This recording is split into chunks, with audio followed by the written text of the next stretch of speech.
Listen, Billy Pilgrim has come unstuck in time.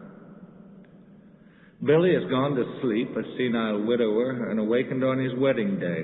He has walked through a door in 1955 and come out another one in 1941. He has gone back through that door to find himself in 1963. He's seen his birth and his death many times, he says, and pays random visits to all the events in between. He says, Billy is spastic in time, has no control over where he is going next, and the trips aren't necessarily fun. He is in a constant state of stage fright, he says, because he never knows what part of his life he is going to have to act in next. Billy first came unstuck while World War II was in progress.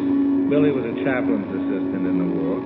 A chaplain's assistant is customarily a figure of fun in the American Army.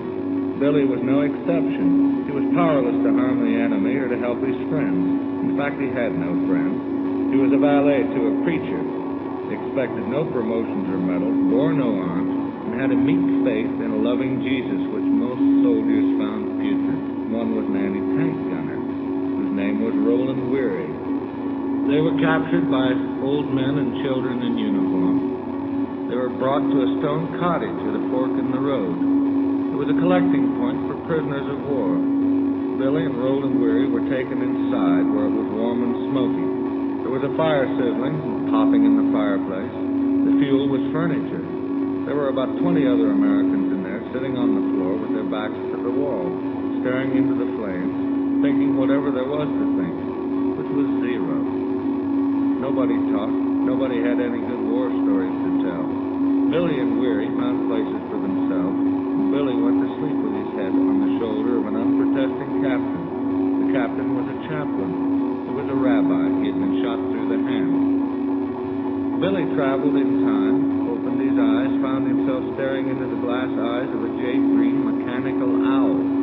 The owl was hanging upside down from a rod of stainless steel.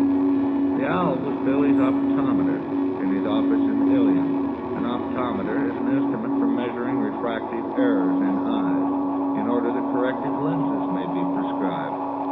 Billy had fallen asleep while examining a female patient who was in a chair on the other side of the owl. He'd fallen asleep at work before. It had been funny at first.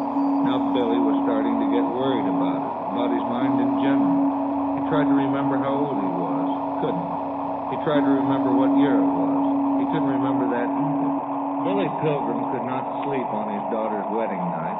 He was 44. The wedding had taken place that afternoon in a gaily striped tent in Billy's backyard. The stripes were orange and black. Billy padded downstairs on his blue and ivory feet.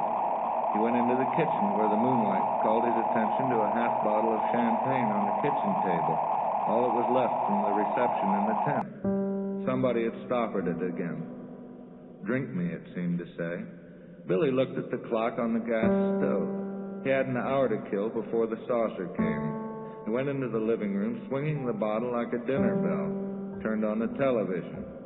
He came slightly unstuck in time, saw the late movie backwards, then forwards again. It was a movie about American bombers in the Second World War and the gallant men who flew them. Billy saw the war movie backwards and forwards, and then it was time to go out into his backyard to meet the flying saucer.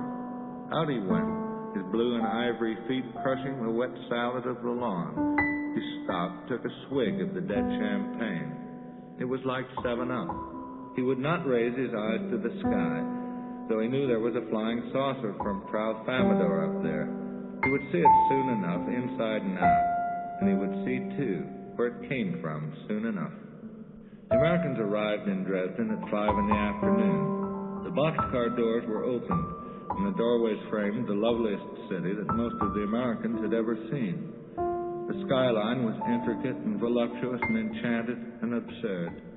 It looked like a Sunday school picture of heaven to Billy Pilgrim. Somebody behind him in the boxcar said, Oz. That was I. That was me. The only other city I'd ever seen was Indianapolis, Indiana. The prisoners were taken to the 5th building inside the gate. It was a one-story cement block cube with sliding doors in front and back. It had been built as a shelter for pigs about to be butchered. Now it was going to serve as a home away from home for 100 American prisoners of war. There was a big number over the door of the building. The number was 5. Before the Americans could go inside, their only English-speaking guard told them to memorize their simple address in case they got lost in the big city. The address was this: Schlachthof 5. Schlachthof meant slaughterhouse. 5 was good old 5.